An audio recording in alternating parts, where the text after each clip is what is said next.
All right, guys, welcome to the Never Miss podcast. I'll scooch over a little bit. I don't smell bad, but awesome. Thank you guys for being here. We got Gerardo here. How's it going, man? Oh, just chilling, hanging out. Every time I see y'all get a new place. Yeah, no, for real. That's funny. So I've actually met him once before in our old office, and he used to work with Ryan. So what year was that? 17? 19. 19? Okay. Yeah, right after it was like New Year's. Okay. Because I remember interviewing with you, I think like 2 days after Christmas Okay. at the Starbucks off 99 and 59. Yeah, Yeah. you have a good memory. Yeah. So that was doing roofing? Yeah, so that was all on the storm side. So we weren't doing retail at all back then. It wasn't even a figment of my imagination. And what city were y'all working in? Where did, Just like the greater Houston area. Okay. Because I knew I would just knock on doors like in my neighborhood. so My I know parents' we neighborhood. worked around Sienna Plantations a lot. And I feel like we did some new territory maybe as well. Oh, okay.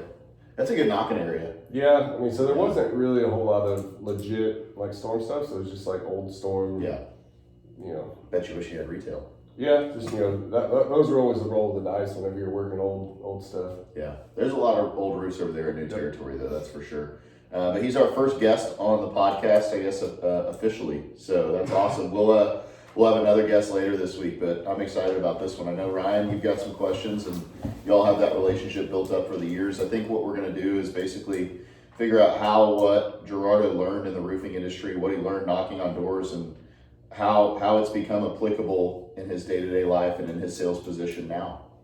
So just tell them, I guess, what you do and who you are. So my name is Gerardo. I work at 93Q. I'm the 7 to midnight DJ, and I also work at Caterpillar, Mustang Cat. I'm marketing ISR there. Okay. So I know that being a DJ, that was like your dream job, and that was probably like the catalyst that made you even quit roofing completely. So he just got the job that he wanted, and he was like, I have to take a chance. If I don't now, I never will. Mm-hmm. It's like, how did that whole thing come about, and like, why was that always a dream of yours to become a DJ? It seems like a very peculiar dream. Yeah, so it's funny because, you know, throughout any other occupations you have in life, it's like a set game plan, right? If you want to be a doctor, you can look it up on Google. It tells you this how many years, like this is the GPA you need, what schools you need to go to, you got to do this residency. When you search up radio DJ, especially back then in like 2010, there's nothing. It just says like, maybe go to school for communications. So no roadmap? Like, exactly. Yeah. And so my dad, he used to drive in this like '08 Ranger, take me to school, and every time the bus would pass by my house, that was my alarm clock to wake up. So he would always drive me to school, and he would always listen to like Sports Talk 790. And I was listening to my iPod, and I'm like, man, why the fuck you listen to the radio, dude? Like, I can listen to whatever song I want. But slowly and slowly, I would stop taking it, then I would call the place, and then one time my dad was like, you want to go to a live remote instead of going to school? And so he took me there, and I asked Matt Thomas, who still works there, all these questions. How'd you do this? Like, how did you get into this? And he's like, you're going to have to go to school for like communications, if that. You're going to have to go to like a really small market, like bumfuck nowhere, Wyoming. So you said y'all went to, sorry to cut you off, a live remote? Yeah. What is a... So sometimes during radio has sponsorships, and you would have to go, like, let's say at that time Twin Peaks was sponsoring like a broadcast, so they would go set up a live on air, like a booth or something? Exactly. I got you. And then that's the one time you get to actually interact with DJs, because you don't know where the studio's at, and then also they're not going to let anybody into the studio even if you do find it. Yeah. And so that's what I was asking them all these questions about, like, how did you do this? Like, what does it take to become like a radio host and all this stuff? Like, I want to do this. Like, I talk for free. Like, why don't I get paid for it? And I love talking about this dude anything. is still there at Yes, the station? at Sports 790, yep. Oh, wow. That's cool. I assume once you get that job, like, you hang on to it. It's like being a PE teacher or a librarian or something like that. It's like, once you get that job, people just stay at it until they die. Yeah. Well, like, what it is like, so Houston is the number 6 radio market and media market right now in America. And we're the 4th largest city in America. So there's like the elite What 9. It's like, what are the bigger ones? LA, New York? Yeah, LA, New York, Chicago, Dallas is 5, Dallas. San Francisco as well too. And so like there's like I say like the top 9, like the fine 9, like that is like where people end their careers at. Like, and once they get to that spot, it is like they're doing whatever it takes to not lose it. Yeah. So like that top 9, and that also like Seattle is also considered that, Boston as well too. And so in my job, like how I tell people like how hard it was to get into it, like only 8 DJs could be a DJ at 93Q. Only 8 out of millions of people who work in the Houston area, let alone how many work in the radio industry as a whole. So how do you get more of like one of the more coveted time slots? Because obviously yours isn't like the ideal one. So do you have to wait until somebody like retires or Dies, or quits? Yeah. And people don't quit. Oh my God. People don't quit, so it's either retire or die. exactly. And so like what it is was like especially radio is very old school, and like you have to go grind it out other places. That's what they mean. Like, oh, you got to go to Mississippi and go be on a number 30th ranked, like 300th ranked market, and then build that up. And then all of a sudden you go over here, and then now you're in like the top 150. Then you're in the like top 50, and then hopefully you come back and circle back around. Nowadays, that's just not going to happen anymore. You make like radio, you have to love it to do it. Mm-hmm. If you like radio, you're going to hate radio because there's no money into it. And it's very hard for like a kid to just be like, oh, I'm gonna up and move my whole life to go live in Mississippi and make like less than $40,000 a year.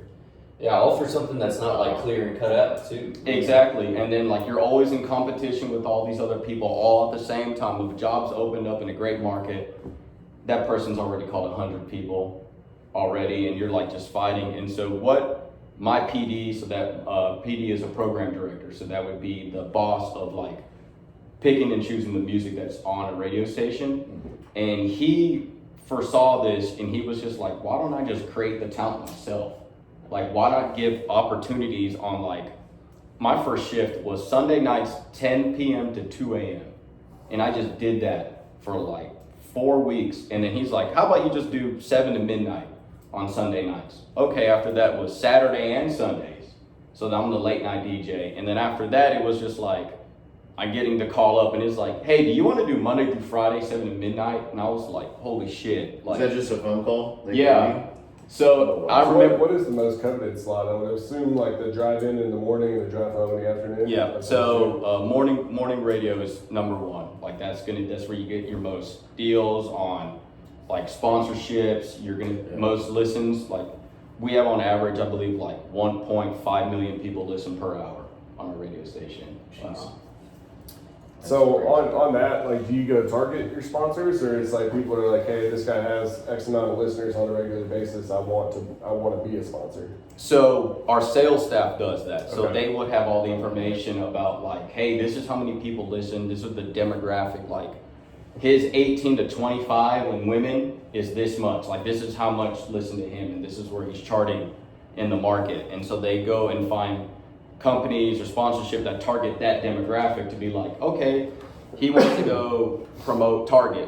Sure. And then they're like, okay, well, we're gonna sell you 15 slots on the air for like commercials, and he has to do 3 appearances within the month. And then I would collect like a talent fee, I would do live remote, I had to do social engagement and all that type of stuff. It's crazy, like, I didn't even know any of this was out there. And Yeah. that's what I'm saying. Like when I was a kid, I had no earthly idea about any of that. Well, it's the same thing I told them about door-to-door roofing sales. Like, I had no idea that it even existed until somebody told me about it. I was like, yeah, for that kind of money, yeah, I can do that. Yeah. So what are some of the principles and things that you learned by doing door-to-door sales that I guess helped you or applicable in your life today? So what it was with door is just like, it's all on me.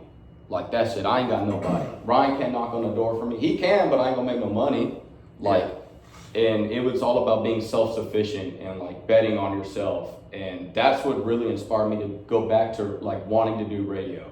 Like I fell in love with radio as a kid, and to end that story off, my dad was gonna set me up with a 6-figure job working in a chemical plant underneath him.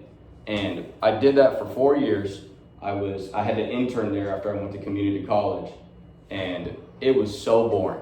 I hated it. I hated the jail-like feeling inside of a cubicle. You couldn't talk, you couldn't shoot the shit, and I was like so pent up with like creativity. And then like I told my dad like, hey, I'm gonna go back to school, and he's like, well, whatever money you made here, you better go back Pay to for your community school. pay for your school. And so I studied broadcast journalism and then communications major. Okay. And then I needed a job. And so after I got let go by, at that time, Texas Direct Auto, and then was unemployed, and then saw his ad, I think like on Google or something. I was just like, Maybe. We were probably still running Craigslist ads. yeah, probably. And then yeah, I don't think we were doing Indeed or ZipRecruiter. How old are you? at that time, 2019, so I'll probably been like 26 years old. Okay. And so, and mind you, at this time, I'm living with my parents. The only thing I've ever bought was my F-150 at that time. And so, You still got that truck? no, I got T-boned in it actually. Yeah. So, when I met Ryan, and it was, mind you, like I'm doing a Craigslist ad. Like I have no earthly idea who Ryan is. Hey, meet me at the Starbucks, do this. I'm like, fuck it, I need money, dude. Like that's what I need to do in order. And I didn't know where I was going in my life. I applied to all the radio stations, like everywhere in America. I didn't care if I was a janitor inside of it. I just needed to get in, and I heard nothing. I was so discouraged that I left a six-figure, like guaranteed job with my dad, and to then like hear nothing. I couldn't even work, and I was like, well, fuck it. I guess I'll sell door to door. And then what I learned with Ryan, I was like, if I have to be self-sufficient and bet on myself, like fuck it, go all in on radio once again. And if it really don't work, fuck it, I'll sell roofs. Yeah. You know, like So how long did you work with me? About 6 to 8 months, something like that? oh no, till April, so like 4 months. 4 months. Okay. That was it, because I was with you till April, and then I got the job at the radio station on May 6th. So even just opening his eyes to like what this industry really was, I took him to Vegas with me to the SVG. Oh, nice. Mhm. That's cool. And so like he came from, because I wanted to show him like what this industry really can be. Yeah. It's like I can paint this picture of like, dude, there's all kinds of guys making millions of dollars and, you know, paint whatever story I want. I'm a good salesman. Yeah. But taking them to a conference where there's, I don't even know how many people they have, 10,000, 15,000 people Those show up. conferences are pretty amazing. Mhm. Like, I mean, Getting to hang out with dudes that are personally making $5 to $10 million a year, going to dinner with them, and you know, just showing them like what this industry could be for him. yeah. And then obviously a couple months later, he gets the call about the radio, and he's like, "Yep, sorry." But you can tell he's passionate about it. You Yeah, know and what I'm I- saying? Like, I good for didn't you. give him a hard time. I told him, "Congrats, man! Like if that's what you want to do, then follow it." Yeah. But you better go all in. Like don't And don't dance around it. Don't half-ass it. Like if you're gonna do it, do it. And So that's was it not until you were fully all in committed that it did end up kind of working out? yeah, because it was so much added pressure. So pressure that I gave up a six-figure job with my dad. I gave up a six-figure job with Ryan. And I spent more money investing into being in radio. And then now you're telling me, like I texted Ryan saying, man, dude, I'm going to follow my dream into radio. And he told me, well, meet me and talk to me about it. And like, cause that to me, like, he shows that how much he cares. Yeah. And he goes like, no, you have to tell me face to face that you want to do this. Because that's also like, if I have the balls enough to tell Ryan, no, I'm going to go do this. Like, there's that added pressure of not only myself, not only from my dad, Sure. and then now even Ryan's like, hey, motherfucker, you better go, like, Better do it. yeah, like, because you had the chance to make money. Yeah. And then now, and so that's what strived me to be who I am today, was that added amount of, like, betting on myself. And, like, I always say spite drives me to be successful more than, like, happiness. I hate losing, like, at all. And in the radio industry, like, when an opportunity comes, there's thousands of people right underneath you waiting for you to mess up. Mm-hmm. And like, you better, and how do you like create separation? You do everything they won't do. Yeah. And so you keep doing that. So that way your gap is this big. So when you mess up, you only move out here, because people underneath you, they want you to do great, but never better than them. And so they want you to, by default, step down beneath them so they're better than you. And so every day, like I have never taken a sick day off from radio. Like every single day I treat my live broadcast like it's my last one I'll ever do, because my boss can come in and be like, I don't like how you sound anymore. Bye.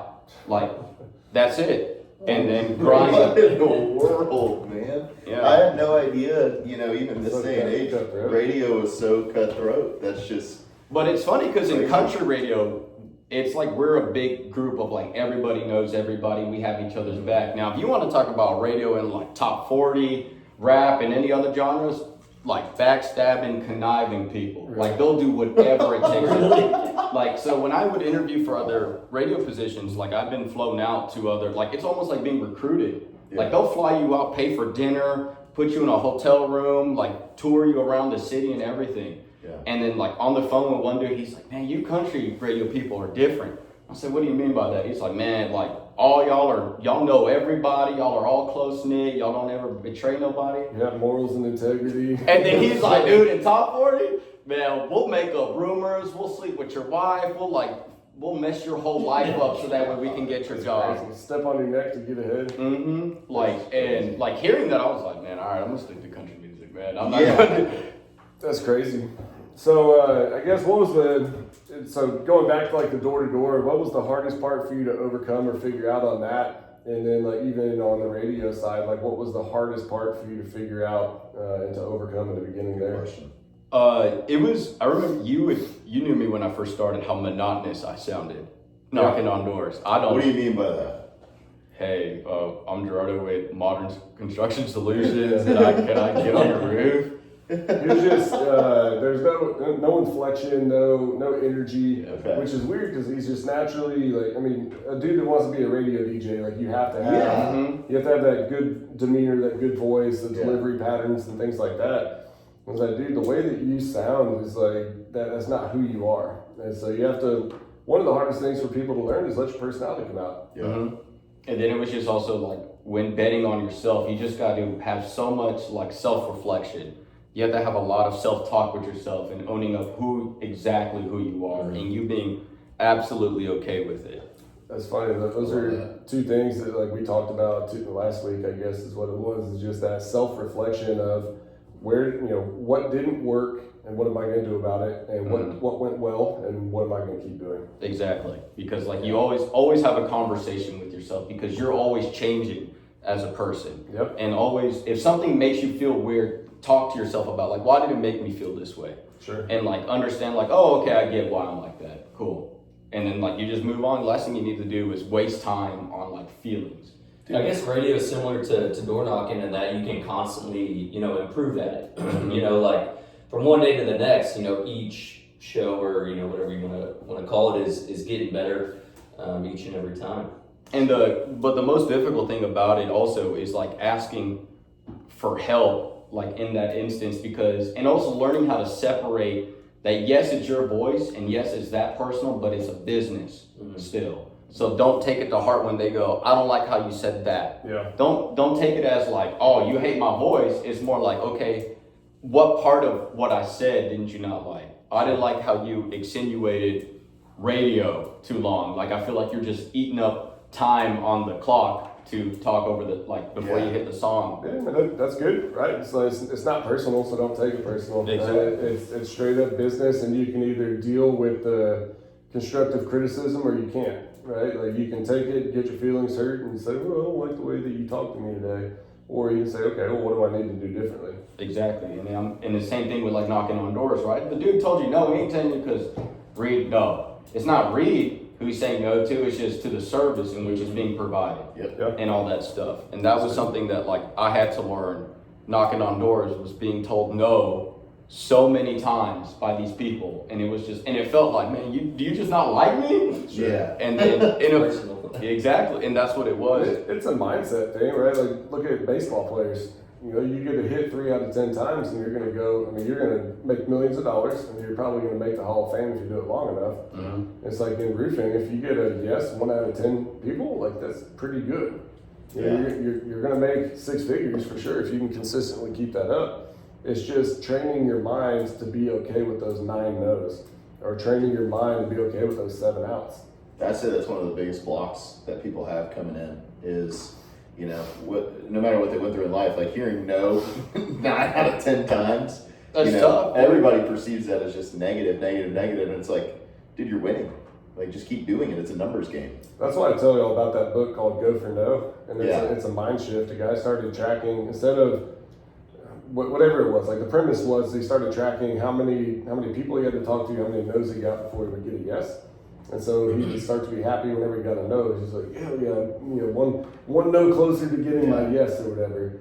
And so it's just a shift in mindset of like what your expectations are, and what you focus on is what you're going to become, and it's perception is reality as well. Yeah. Of course, and the best part about a no is you have an answer.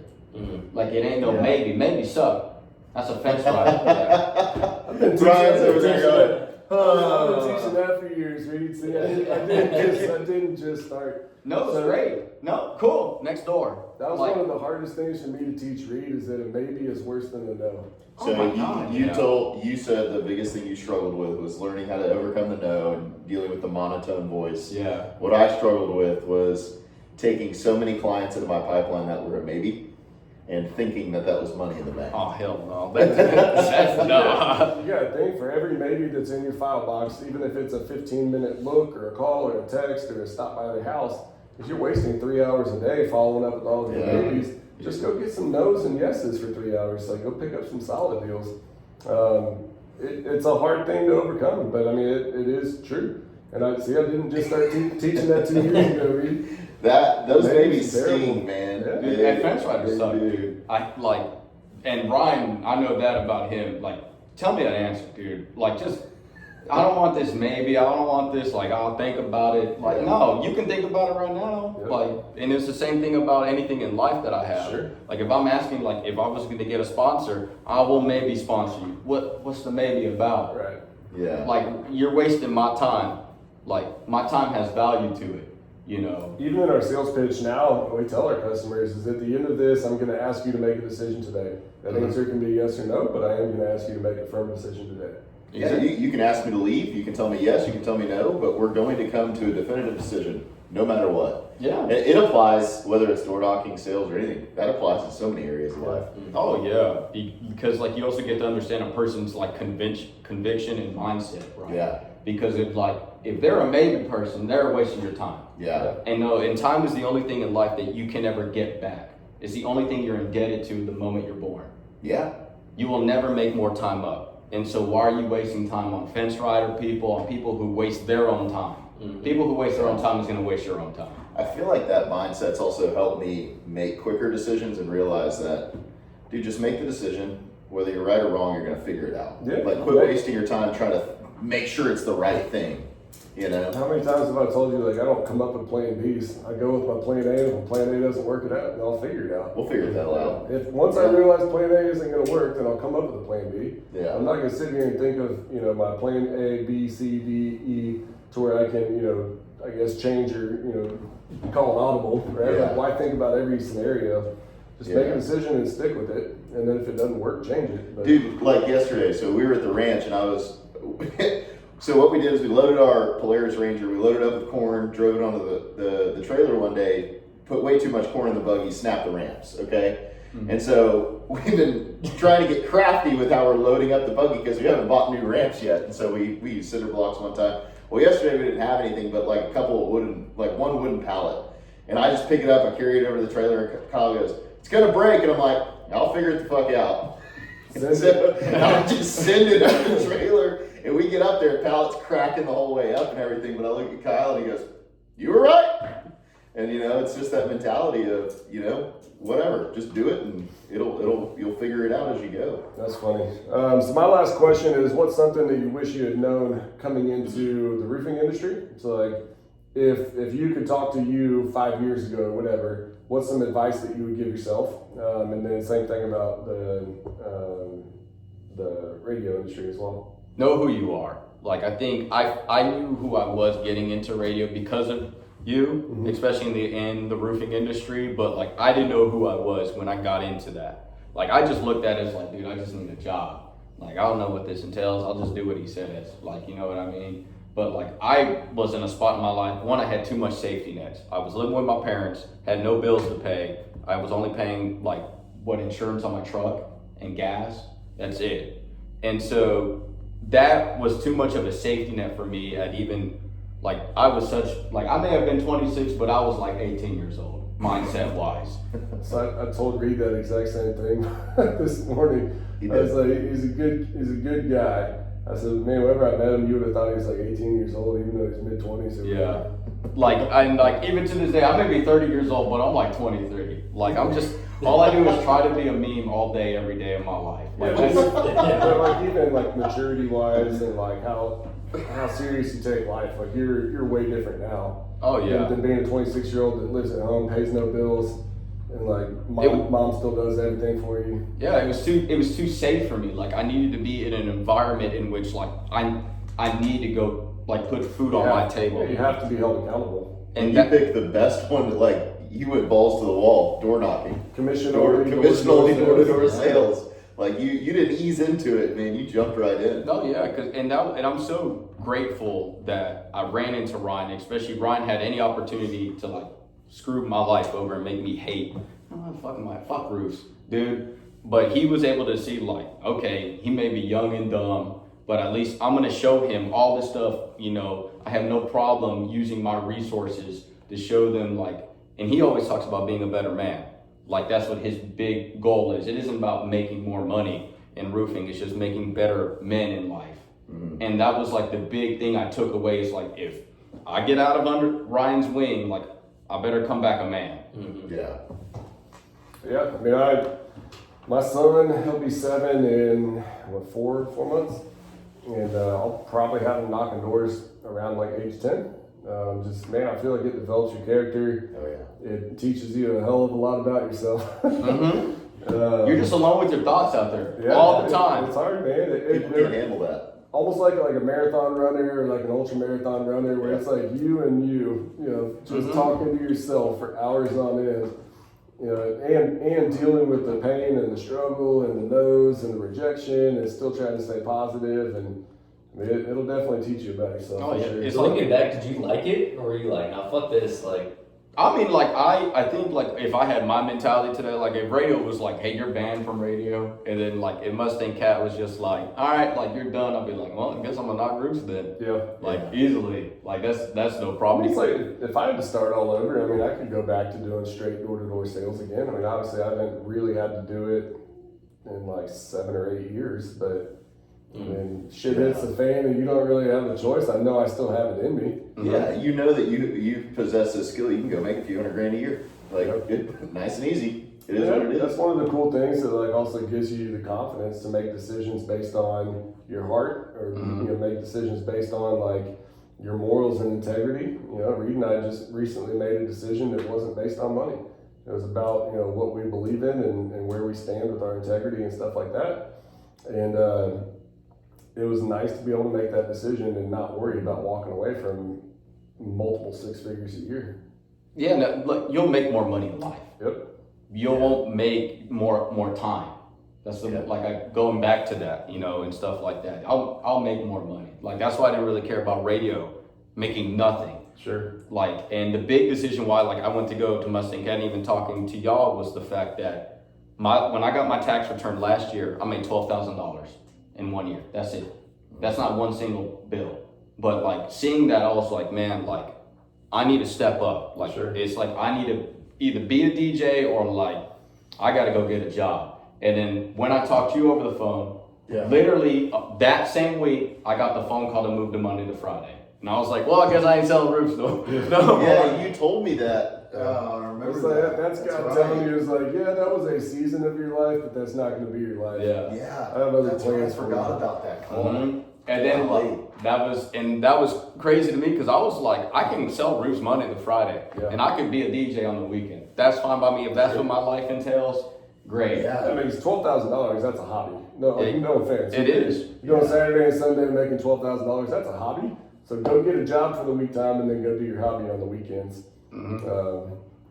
Is there anything else you guys wanted to ask him? No, I'm just shocked at just this industry I never knew existed. I'm sure you are too. It's pretty cool, man. Yeah, anything you want to ask me about radio, I'd be more than happy to answer y'all. If y'all want to take a tour of the radio station, you see all of our stuff. We just now with Radio 1, so now 97.9 The Box and 102.1 Magic is now part of our So their company. Are they in the same building and everything? Yep, we're all in the same building now. When we do our tour, can you get Laney Wilson there? No, I can't do that. Well, But you get to see our 93Q wall, which is every artist or every like person that's ever walked inside of that studio. They take a Polaroid and sign it and put it on our wall. That's cool. That wall is probably worth a lot of money. Well, we also have like a lot of signed guitars all sure. around, like Yeah. Kenny Chesney Day. That was a signed thing by the mayor of Houston. Oh, nice. Like, Cool. and like so big stuff like that all around and stuff like that. Probably the most expensive thing is Taylor Swift. Oh, That we yeah? have there. Yeah. Taylor Swift's first ever live acoustic performance was outside of our radio station. Wow. No Yeah. shit. We were the first big radio station to actually play her. Where's she from? Is she from Pittsburgh. Texas? Pittsburgh? Okay. Yeah. Wow. And Pittsburgh was the first station to play her, but the big like radio station was us. Yeah. Damn. Well, cool. Then yeah, we'll wrap it up. I appreciate your time and coming in here and talking with us. And obviously it's always good to hang out with you a little bit more. Of course. So, yeah. Yeah. For sure, man. We had our first guest, and that was awesome. I think this is a pretty cool experience. Of course, we need to do this again, man. I appreciate it. Thank you so much, Reed, and thank you so much, guys. Kyle. Let's get Of to course, work. Ryan. All right.